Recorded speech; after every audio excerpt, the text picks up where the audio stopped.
الحمد لله نحمده ونستعينه ونستغفره ونؤمن به ونتوكل عليه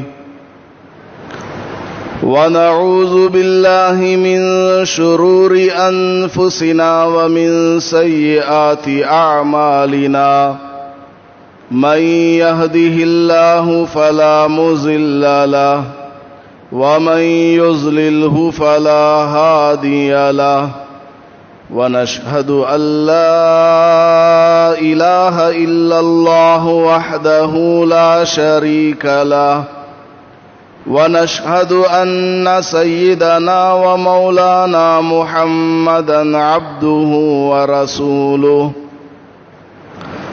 صلى الله عليه وعلى آله وأصحابه وبارك وسلم أما بعد فأعوذ بالله من الشيطان الرجيم بسم الله الرحمن الرحيم واذكر في الكتاب إبراهيم إنه كان صديقا نبيا إذ قال لأبيه يا أبت لم تعبد ما لا يسمع ولا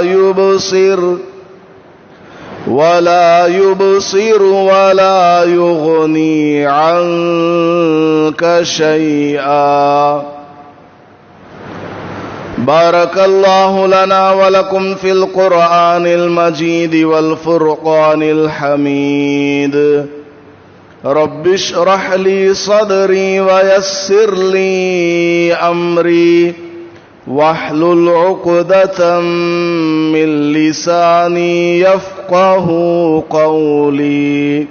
معزز سامعین کرام، سورہ مریم کی جو آیتیں میں نے تلاوت کی ہیں، اس میں اللہ پاک نے حضرت ابراہیم علیہ الصلاۃ والسلام کا ذکر فرمایا ہے. قرآن کریم میں تقریباً 25 انبیاء علیہم الصلاۃ والسلام کا ذکر موجود ہے. کسی پیغمبر کا واقعہ اللہ پاک نے تفصیل کے ساتھ بیان فرمایا، کسی کا صرف نام ذکر فرما دیا، اور کسی کا اتنا تفصیلی واقعہ بیان فرمایا کہ پوری کی پوری صورت انہی کے ذکر سے بھری ہوئی ہے. جیسے سورہ یوسف ہے، حضرت یوسف علیہ الصلاۃ والسلام کا مفصل واقعہ بچپن سے لے کر آپ کے پیغمبر بننے تک اور اس کے بعد والی زندگی تک کا واقعہ بڑی ہی تفصیل کے ساتھ اللہ پاک نے بیان فرمایا. اور حضرت موسیٰ علیہ الصلاۃ والسلام کا واقعہ اور ان کی زندگی کے مختلف پہلو اللہ پاک نے قرآن کریم میں سب سے زیادہ بیان فرمایا. قرآن کریم کا کوئی پارہ یا کوئی سورت، بڑی سورت ایسی نہیں ہے جس میں حضرت موسیٰ علیہ السلام کا تذکرہ نہ کیا گیا ہو. حضرت ابراہیم علیہ الصلاۃ والسلام کا ذکر بھی قرآن کریم میں تقریباً 70 مرتبہ آیا ہے.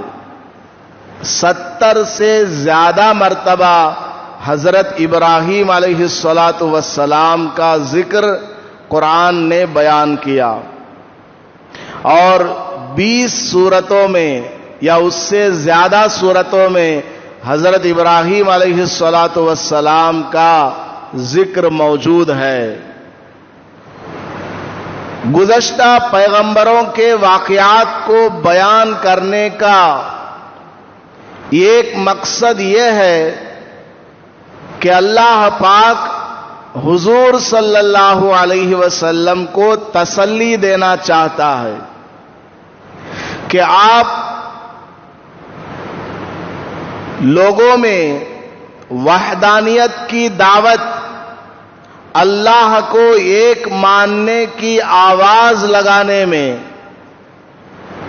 بہت ساری مشکلات کا سامنا کرتے ہیں اور بہت سے لوگ ایمان نہیں لاتے، جس کی وجہ سے راتوں رات آپ صلی اللہ علیہ وسلم اللہ کے سامنے رویا کرتے تھے، اور اس قدر آپ پر غم طاری ہوتا کہ اللہ تعالیٰ خود فرماتا ہے لعلک باخع نفسک اللہ یکونوا مؤمنین۔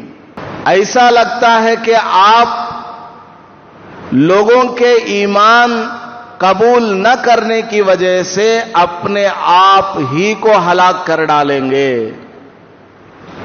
اس قدر آپ صلی اللہ علیہ وسلم اپنے دل میں کڑھن محسوس فرمایا کرتے تھے۔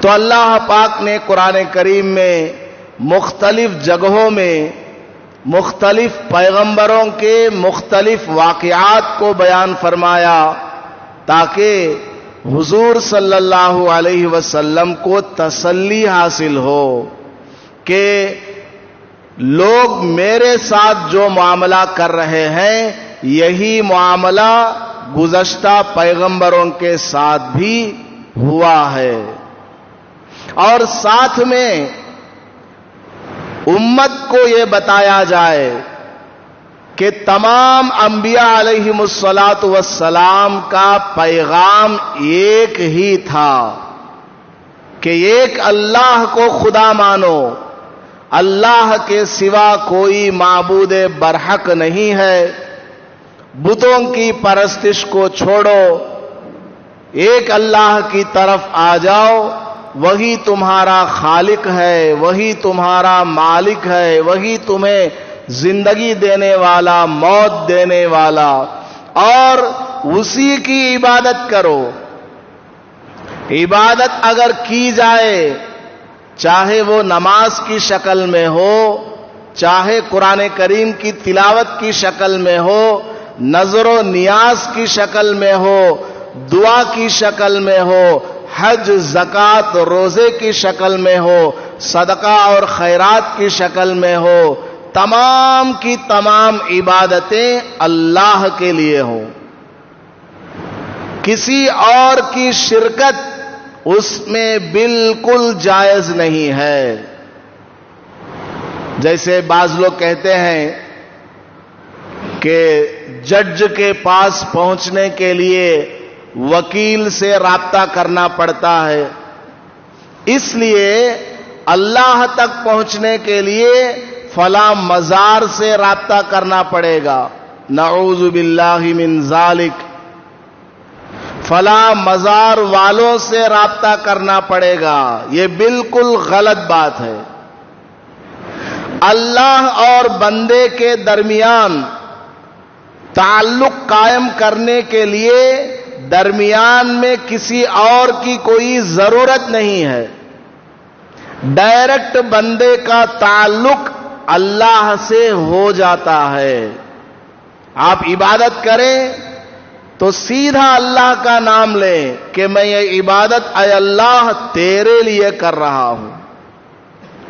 ہاں، اللہ کی عبادت کیسے کرنی ہے، نماز پڑھنا ہے تو کیسے پڑھنا ہے، ہاتھ کیسے باندھنا ناف کے نیچے، اور ٹانگوں کو کیسے رکھنا، درمیانہ چوڑا کر کے پھیلا کر کے غلط طریقے پر نہیں، اور سر پر ٹوپی رکھا جائے، رکوع صحیح سے کیا جائے، روزہ کیسے رکھنا، زکوٰۃ کیسے دینا، حج کیسے ادا کرنا، غرض ہے کہ مکمل زندگی کیسے گزارنا ہے، یہ چیزیں معلوم کرنے کے لیے علماء کرام کا واسطہ ضروری ہے. وہ ٹیچر ہیں, وہ گائیڈ ہیں, ان سے قرآن کو سمجھا جائے, ان سے حدیث کو سمجھا جائے, صحابہ رضی اللہ عنہم اجمعین کی زندگی کو سمجھا جائے, ائمہ مجتہدین, اولیاء کرام, ان تمام چیزوں کو سمجھنے کے لیے علماء کی, بڑوں کی ضرورت ہے. ورنہ بندے کا تعلق اللہ سے جڑنے کے لیے, بندہ اللہ سے دعا مانگتا ہے, اس دعا کے قبول ہونے کے لیے درمیان میں کسی اور کی ضرورت نہیں ہے کہ فلاں کو پہلے نظر و نیاز کرو بعد میں اللہ تمہاری سنے گا. ایسی بات نہیں.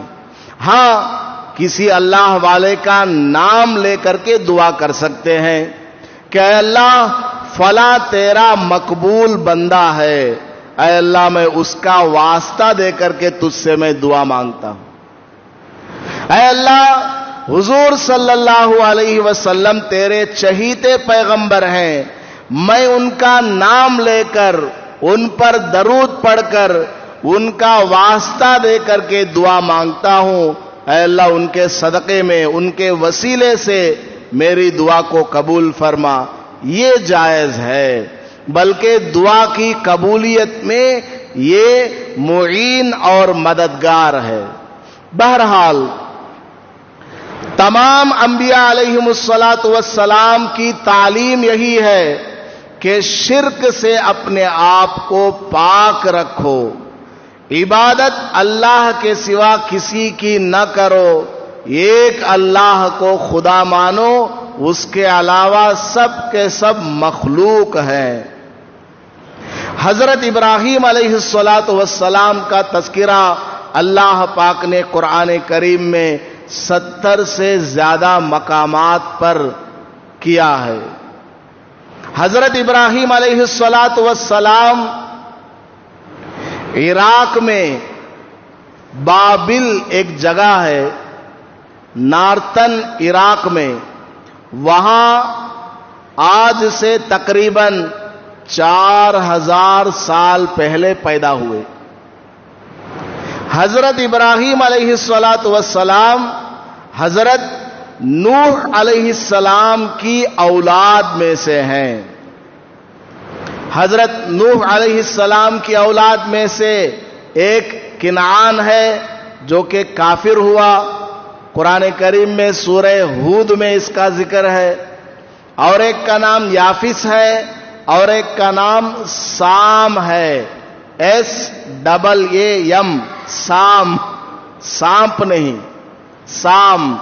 ان کی اولاد میں سے حضرت ابراہیم علیہ الصلاۃ والسلام ہے. حضرت ابراہیم علیہ الصلاۃ والسلام وہ واحد پیغمبر ہیں جن کی نسل میں اللہ پاک نے ہزاروں پیغمبروں کو پیدا فرمایا, ہزاروں. اور ایک تعجب کی بات یہ ہے, حضرت ابراہیم علیہ الصلاۃ والسلام کی نبوت, آپ کی پیدائش اور آپ کی نبوت کے بعد جتنے پیغمبر آئے سب آپ ہی کی نسل میں سے آئے, دوسرے کسی نسل میں نہیں, دوسرے کسی خاندان میں سے نہیں. سب جا کر حضرت ابراہیم علیہ الصلاۃ والسلام سے ملتے ہیں. اور حضرت ابراہیم علیہ الصلاۃ والسلام کے 2 بیٹے, حضرت ہاجرہ رضی اللہ عنہا سے حضرت اسماعیل علیہ السلام پیدا ہوئے, اور حضرت سارہ رضی اللہ عنہا سے حضرت اسحاق علیہ السلام پیدا ہوئے. حضرت اسحاق علیہ السلام کی نسل سے حضرت یعقوب علیہ السلام, پھر ان سے حضرت یوسف علیہ السلام, پھر اس کے بعد داؤد علیہ السلام, سلیمان علیہ السلام, اس طرح حضرت موسیٰ علیہ السلام, حضرت عیسیٰ علیہ السلام تک ہزاروں پیغمبر حضرت اسحاق علیہ السلام کی اولاد میں سے آئے، بنی اسرائیل جن کو کہا جاتا ہے. اور حضرت ابراہیم علیہ السلام کے جو اور ایک لڑکے ہیں حضرت اسماعیل علیہ السلام، ان کی نسل میں سے اللہ پاک نے صرف ایک پیغمبر کو پیدا فرمایا. وہ کون؟ میرے اور آپ کے آقا امام الانبیاء محمود کبریا احمد مجتبی محمد مصطفیٰ صلی اللہ علیہ وسلم. تو حضرت ابراہیم علیہ السلام کے بعد جتنے بھی ہزاروں پیغمبر آئے وہ سب کے سب حضرت ابراہیم علیہ السلام کی نسل میں سے آئے. البتہ ایک بیٹے سے حضرت اسحاق علیہ السلام سے ہزاروں پیغمبر آئے اور ایک بیٹے حضرت اسماعیل علیہ السلام سے صرف حضور صلی اللہ علیہ وسلم پیدا ہوئے. حضرت ابراہیم علیہ السلام کو اسی وجہ سے کہ آپ کی نسل میں انبیاء علیہم السلام کی کثرت ہے، میجارٹی آپ کی نسل میں ہے کہ سب سے زیادہ پیغمبر آپ کی نسل میں پیدا ہوئے ہیں. اس لیے حضرت ابراہیم علیہ السلام کو ابو الانبیاء کہا جاتا ہے، تمام پیغمبروں کے باپ، تمام پیغمبروں کے ابا. حضرت آدم علیہ السلام کون؟ تمام انسانوں کے ابا، ابو البشر. اور حضرت نوح علیہ السلام ابو البشر ثانی، یعنی سیکنڈ باپ تمام انسانوں کے. اور حضرت ابراہیم علیہ السلام ابو الانبیاء. حضرت ابراہیم علیہ السلام تمام نبیوں کے باپ ہیں، ابا جان ہیں. اسی لیے آپ دیکھتے ہوں گے یہودی حضرت ابراہیم علیہ السلام کا نام لیتے ہیں، اور یہ برہمن جو نام آیا ہے وہ حضرت ابراہیم علیہ السلام سے ہی آیا ہے. ابراہیم، براہما، برہم، اس طرح سمجھ میں آ گئی بات. بلکہ مکہ کے کافر بھی حضرت ابراہیم علیہ السلام کا نام لیا کرتے تھے اور کہا کرتے تھے کہ ہمارا تعلق حضرت ابراہیم علیہ السلام سے ہے. خیر، حضرت ابراہیم علیہ السلام بڑے ہی جلیل القدر اولو العزم پیغمبر ہیں. اللہ پاک نے اس دنیا میں کم و بیش 1,24,000 انبیاء علیہم السلام کو مبعوث فرمایا. ان 1,24,000 پیغمبروں میں 313 رسول ہیں اور باقی نبی ہیں. رسول کہتے ہیں ان کو جن کو اللہ نے باضابطہ کوئی کتاب دی ہو، چاہے چھوٹی ہو چاہے بڑی ہو. نئی شریعت، نیا قانون جس پیغمبر کو دیا گیا ان کو کہا جاتا ہے رسول. تو 313 رسول ہوئے اور باقی جو بچے وہ سب کے سب نبی تھے.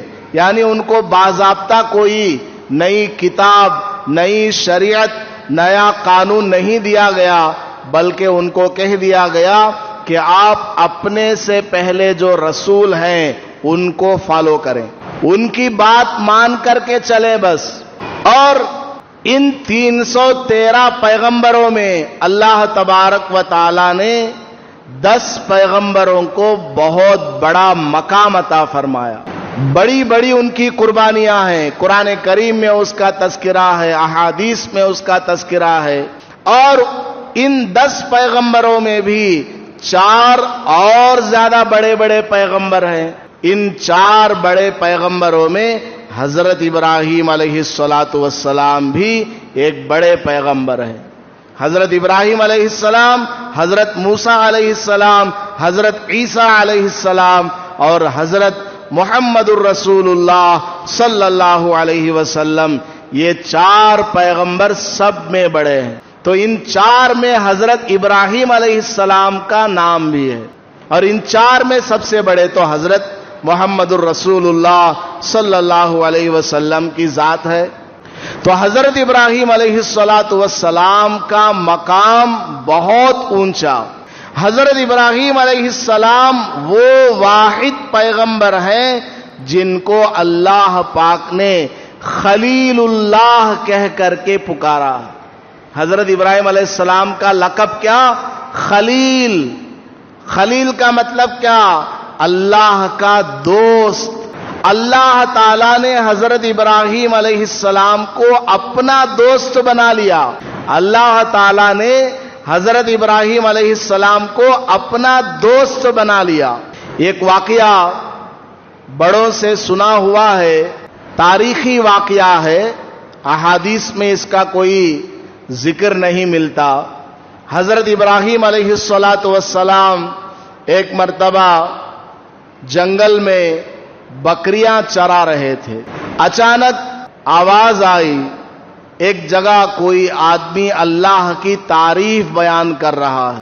سبحان الملک القدوس، سبحان ذی الملک والملکوت، سبحان ذی العزت والعظمت والہیبت والقدرت والکبریاء والجبروت، سبحان الملک الحی الذی لا ینام ولا یموت، سبوح قدوس ربنا ورب الملائکۃ والروح.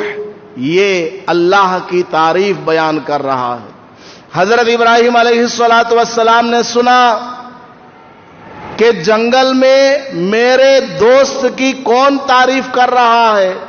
آواز کی طرف لپکے پہنچے اس آدمی کے پاس اور کہا، ارے بھائی، یہاں جنگل میں تیرے میرے سوا کوئی نہیں ہے. میں نے تو اللہ کی تعریف بیان نہیں کی، ابھی میں نے آواز سنی، شاید تم ہی اللہ کی تعریف بیان کر رہے تھے. وہ جو کلمات تھے جن کے ذریعے تم میرے اللہ کو پکار رہے تھے مجھے بڑے پسند آئے، ایک مرتبہ پڑھ کر کے سنا دو. وہ آدمی کہنے لگا، حضرت میں مفت میں نہیں سناتا ہوں، مجھے آپ کچھ عوض میں دیجئے گا، کوئی اجرت طے کیجئے جب میں پڑھوں گا. حضرت ابراہیم علیہ السلام نے فرمایا، دیکھو میرے پاس اتنی بکریاں ہیں، اس میں سے آدھی بکریاں تم کو دے دوں گا. اللہ کی تعریف جو تم بیان کر رہے تھے وہ ایک مرتبہ بیان کر دو. تو وہ آدمی دوبارہ پڑھتا ہے، سبحان الملک القدوس، سبحان ذی الملک والملکوت، پوری تعریف اللہ کی بیان کرتا ہے. حضرت ابراہیم علیہ السلام بڑے ہی مزہ لے لے کر کے سنتے ہیں، جھوم جاتے ہیں. جب تعریف ختم ہو جاتی ہے حضرت ابراہیم علیہ السلام کا پیٹ نہیں بھرتا. کہتے ہیں، ارے بھائی، وہ تعریف جو تم نے اللہ کی ابھی بیان کی ہے ایک بار اور سنا دو. وہ آدمی کہنے لگتا ہے، حضرت میں مفت میں نہیں سنایا کرتا. حضرت ابراہیم علیہ السلام نے کہا، لے لو، باقی جو آدھی بکریاں ہیں یہ ساری تم رکھ لو. ساری اس آدمی نے لے لی اور اللہ کی تعریف بیان کی. حضرت ابراہیم علیہ السلام بڑے ہی مزے لے لے کر کے سن رہے ہیں. وہ پڑھتا جا رہا ہے اور حضرت ابراہیم علیہ السلام اللہ کا نام، اللہ کی تعریف، اللہ کی حمد و ثنا سن کر کے ایک دم مست ہو رہے ہیں. جب تعریف مکمل ہوئی حضرت ابراہیم علیہ السلام نے کہا، ارے بھائی ایک اور بار کہہ دو. وہ کہنے لگا، حضرت میں مفت میں نہیں سنایا کرتا ہوں، آپ نے ساری بکریاں مجھے دے دی، اب آپ کے پاس کیا بچا ہے، کیا دیں گے؟ حضرت ابراہیم علیہ السلام نے کہا، ارے بھائی تم بکریوں کے مالک تو ہو گئے لیکن ان کو چرانے کے لیے نوکر کی ضرورت ہے، میں تمہاری نوکری کر لوں گا. اللہ کا پاک نام ایک اور بار سنا دو. اللہ کی تعریف جو تم نے کی ہے اس سے پہلے میں نے کبھی ایسے کلمات کے ذریعے اللہ کی تعریف نہیں سنی ہے، ایک بار اور سنا دے. وہ کہنے لگتا ہے کہ حضرت میں انسان نہیں ہوں، میں انسان نہیں ہوں، فرشتہ ہوں. اللہ نے مجھے آپ کے پاس بھیجا ہے کہ آپ اللہ کو کتنا چاہتے ہیں اس کو دیکھنے کے لیے اللہ نے مجھے آپ کے پاس بھیجا ہے، ورنہ آپ کی بکریوں کو لینا اور بغیر اجرت لیے کہ کلمات کو نہ سنانا، یہ میرا مقصد نہیں ہے۔ الحمدللہ آسمانوں میں آپ کا ذکر خیر چل رہا تھا کہ آپ اللہ سے بہت زیادہ محبت کرتے ہیں، تو فرشتوں میں آپس میں کمیٹی قائم ہوئی کہ ہم بھی دیکھیں کہ حضرت ابراہیم علیہ السلام کتنا اللہ کو چاہتے ہیں، اس لیے ہم یہاں پر آئے ہیں اور میں آپ کا امتحان لے رہا تھا، اور کوئی بات نہیں۔ تو حضرت ابراہیم علیہ السلام کو اللہ سے اتنی محبت، بہت زیادہ اللہ سے محبت کرنے والے، اللہ نے اسی لیے حضرت ابراہیم علیہ السلام کا ٹائٹل اور لقب ہی دے دیا خلیل اللہ، یہ اللہ کا دوست ہے۔ یہ کون ہے؟ اللہ کے دوست ہیں۔ حضرت ابراہیم علیہ السلام ہی کے بارے میں ایک واقعہ ملتا ہے تاریخی روایات میں، جب آپ کی وفات کا وقت آیا تو ملک الموت نے آ کر کے کہا کہ حضرت آپ کا وقت آیا ہے۔ ایک ضابطہ ہے، عام لوگوں کے پاس ملک الموت آتا ہے وداؤٹ پرمیشن آتا ہے، ہم سے کوئی پرمیشن نہیں مانگے گا، سلیم بھائی تمہاری روح قبض کرنا سماندے کی، ملک الموت کسی کو نہیں بولتا، وہ ڈائریکٹ آ جاتا ہے۔ انبیاء علیہم السلام کا یہ مقام اور ان کا یہ درجہ ہے، جب ان کے پاس فرشتہ جاتا ہے تو سلام کر کے جاتا ہے اور اجازت لیتا ہے کہ اللہ نے مجھے آپ کی خدمت میں بھیجا ہے کہ آپ کی روح مبارک کو میں اللہ کے پاس لے کر چلا جاؤں، آسمانوں میں لے کر کے چلا جاؤں، اعلیٰ علیین میں پہنچاؤں۔ تو حضرت ابراہیم علیہ السلام کے پاس ملک الموت آ گئے اور آ کر کے کہنے لگے کہ حضرت میں آپ کی روح لے کر جانے کے لیے آیا ہوں، کیا اجازت ہے؟ حضرت ابراہیم علیہ السلام نے فرمایا تم کو اللہ نے آرڈر دے کر کے بھیجا ہے کیا میری روح قبض کرنے کے لیے؟ ملک الموت نے کہا جی حضرت، بغیر اجازت کے میں آ ہی نہیں سکتا۔ حضرت ابراہیم علیہ السلام نے فرمایا جاؤ جاؤ اللہ سے کہو کیا کوئی دوست کسی دوست کی روح کو نکال سکتا ہے؟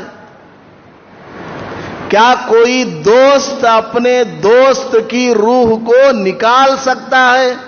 جاؤ اللہ سے پوچھ کر کے آؤ۔ جبرائیل وہ ملک الموت اللہ کی بارگاہ میں حاضر ہوا اور کہنے لگا کہ حضرت وہاں تو معاملہ ہی کچھ اور ہے، میں گیا روح نکالنے کے لیے، وہاں سے تو میرے پاس ایک سوال آیا ہے۔ اللہ کو تو پہلے سے ہی پتا ہے، لیکن یہ سب اللہ تعالی لوگوں کو مشاہدے کے لیے اس طرح کا نظام کرتا ہے۔ دنیا دار الاسباب ہے، آپ بازار جاتے ہیں، کماتے ہیں، پھر کھاتے ہیں۔ اللہ تعالیٰ چاہے تو ڈائریکٹ آپ کے گھر میں کھانا بھیج سکتا ہے، جیسے حضرت موسیٰ علیہ السلام کی قوم کے اوپر آسمان سے کھانا آیا کرتا تھا۔ بہرحال ملک الموت نے جا کر کے اللہ تعالیٰ سے کہا، وہ کہہ رہے ہیں کیا کوئی دوست اپنے دوست کی روح کو نکال سکتا ہے؟ تو اللہ پاک نے جواب دیا جاؤ میرا یہ جواب جا کر کے سنا دینا۔ ملک الموت آئے حضرت ابراہیم علیہ السلام کے پاس۔ حضرت ابراہیم علیہ السلام نے پوچھا کیا ہوا؟ ہم نے ایک سوال دے کر کے بھیجا تھا، اس کا کیا جواب آیا؟ تو ملک الموت نے کہا اللہ تعالیٰ فرماتا ہے کیا کوئی دوست اپنے دوست سے ملاقات کرنے کو ناپسند کرتا ہے؟ کیا کوئی دوست اپنے دوست سے ملاقات کرنے کو ناپسند کرتا ہے؟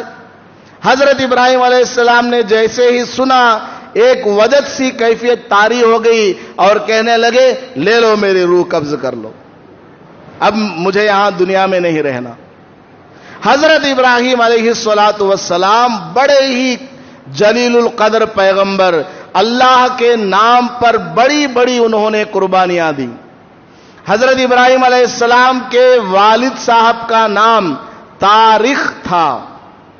تاریخ، بعض کتابوں میں تاریخ لکھا ہے، اور ان کا لقب تھا آزر. قرآن کریم میں بھی حضرت ابراہیم علیہ السلام کے والد صاحب کا یہ لقب آیا ہے، آزر.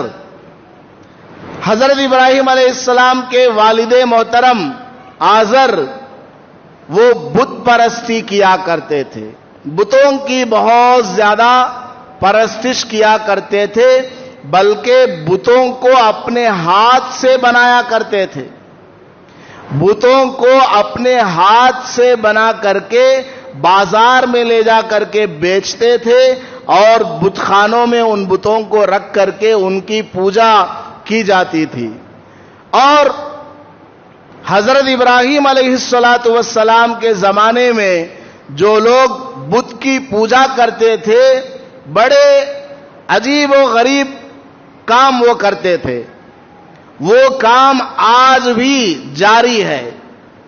حضرت ابراہیم علیہ السلام آج سے 4000 سال پہلے کے اس وقت کے کفار اور مشرکین جو کام کرتے تھے، اور استغفر اللہ ہمارے بعض مسلمان بھی وہ کام کر رہے ہیں. ابھی سمجھاؤں گا میں. حضرت ابراہیم علیہ السلام کے والد آزر بتوں کو بناتے تھے اور ان کو بازاروں میں بیچا جاتا، لوگ خریدتے اور ان کی پوجا کرتے تھے. اور ان کا کام کیا تھا؟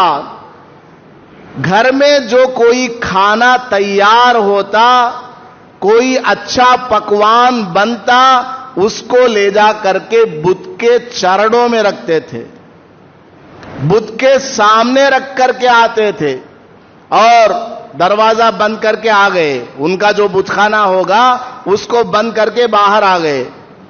15 منٹ کے بعد یا آدھے گھنٹے کے بعد جاتے ہیں، پھر وہاں سے وہ کھانا جو بھی پرساد وغیرہ رکھا ہوگا وہ لے کر کے آتے ہیں اور یوں سمجھ کر کے کھاتے ہیں کہ اس کھانے میں ہمارے بت نے برکت کو ڈال دیا ہے، اس کھانے کے اندر ہمارے بت نے فلاں فلاں خوبیوں کو ڈال دیا ہے. اس نیت سے وہ لوگ کھاتے تھے. وہی کام آج سے 4000 سال پہلے والا آج تک بھی چلا ہوا آ رہا ہے. اور اللہ حفاظت فرمائے بعض ہمارے مسلمانوں کے گھروں میں بھی یہ کام ہو رہے ہیں کہ نہیں ہو رہے ہیں؟ میرا کام ہے، دیکھیے قرآن میں جیسا ہے، حدیث میں جیسا ہے، حضور نے جیسے فرمایا، صحابہ نے جیسا کیا، ائمہ مجتہدین نے جو تعلیم دی، اولیاء اللہ نے جو پیغام دیا، جتنا مجھے معلوم ہے صحیح اتنا آپ کے سامنے بیان کرنا ہے.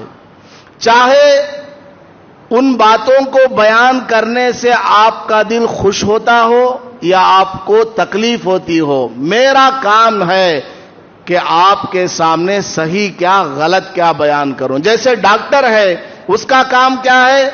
مریض آیا، مریض کو پسند آئے ناپسند آئے، ڈاکٹر کو اگر انجیکشن چبانا ہے چبائے گا، کاٹنا ہے تو کاٹے گا، آپریشن کرنا ہے، چیر پھاڑ کرنا ہے، وہ کرے گا ضرور، ورنہ علاج نہیں ہوگا. اس لیے میں اپنی ذمہ داری سے بتا رہا ہوں. ہمارے بعض گھروں میں بھی یہ کام ہو رہے. کوئی خاص مہینہ آ جاتا ہے یا کوئی خاص دن آ جاتا ہے، گھروں کے اندر فوٹو وغیرہ رکھے ہوئے ہیں، ان کے سامنے لے جا کر کے بوندی، اگربتی، لڈو اور پتہ نہیں کیا کیا سب رکھتے ہیں. رکھتے ہیں کہ نہیں رکھتے ہیں؟ بولو. رکھتے ہیں نہیں رکھتے ہیں؟ رکھتے ہیں نا. یہ کام کون ہے؟ کس کا یہ کام ہے؟ حضرت ابراہیم علیہ السلام کے زمانے کے مشرکوں اور کافروں کا یہ کام ہے، غیروں کا ہندوانہ یہ کام ہے جو ہمارے مسلمانوں کے بعض گھروں میں بھی آ چکا ہے اور کرتے چلے آ رہے ہیں، اور نام اس کا اسلام دے رہے. اللہ پاک نے 17ویں پارے میں ارشاد فرمایا ہے کہ جو کھانا، جو میوہ، جو مٹھائی بتوں کے سامنے، پتھروں کے سامنے رکھی جاتی ہے، مزاروں کے سامنے بھی لوگ لے جا کر کے رکھتے ہیں. پڑھائی کی روٹی ہے، نوکری کی روٹی ہے، شادی کی روٹی، بچہ پیدا ہونے کی روٹی، نہیں کھا رہے کیا؟ کھا رہے کہ نہیں کھا رہے؟ مجھے بھی بچپن میں وہ روٹی دی گئی تھی. میں بھی قبول کر لیتا ہوں، مجھے بھی بچپن میں وہ روٹی دی گئی تھی جبکہ میں جاہل تھا، مجھے نہیں معلوم تھا. سمجھ میں آ گئی بات؟ تو اس طرح کی چیزیں ہمارے گھروں میں آ رہی ہے نہیں آ رہی ہے؟ خود مسلمان جا کر کے اس طرح رکھ کر کے لا رہا ہے کہ نہیں لا رہا ہے؟ اللہ پاک قرآن کریم میں فرماتا ہے جو کھانا میوہ مٹھائی ان پتھروں کے سامنے، بتوں کے سامنے، مزاروں کے سامنے لوگ رکھتے ہیں، ان قبر والوں میں یا ان بتوں میں، ان پتھروں میں اتنی بھی طاقت نہیں ہے کہ وہ ان کے سامنے رکھی ہوئی مٹھائی پر اگر کوئی مکھی آ کر کے بیٹھ جائے اس کو اڑا سکے، اتنی بھی طاقت نہیں.